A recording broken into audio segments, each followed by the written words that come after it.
मी doctor Babasaheb Ambedkar राष्ट्रीय परिवर्तन पक्षाचा राष्ट्रीय अध्यक्ष नरसिंह दत्तू गायसमुद्रे आज जवळजवळ आम्ही 1 ते सव्वा वर्षे झालं आम्ही कोर्टातनं ऑर्डर काढून आता मानपाडा पोलीस स्टेशनला दिलेली आहे। जवळजवळ आता त्याला 3 ते 4 महिने होऊन गेले।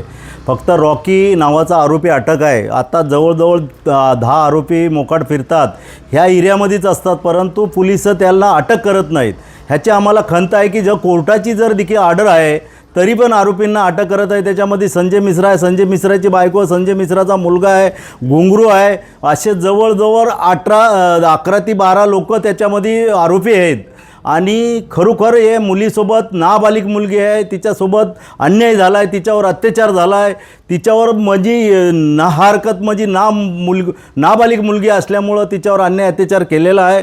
त्याच्यामुळे आमची एकच मागणी होती की तात्काळ त्या आरोपींना अटक करा। आता देखील तिला 4 दिवसात देखील धमकी आलेली आहे त्या मुलीच्या आईला की तिनं केस माघारी घेतली नाही तर तिला आम्ही दिवसात तिला खलास करू, ठार मारू, अशा पद्धतीची धमकी दिली। कालच आमची ती कोर्टामध्ये रॉकीची जामीन करण्यासाठी त्यांनी ऑर्डर टाकली कालच।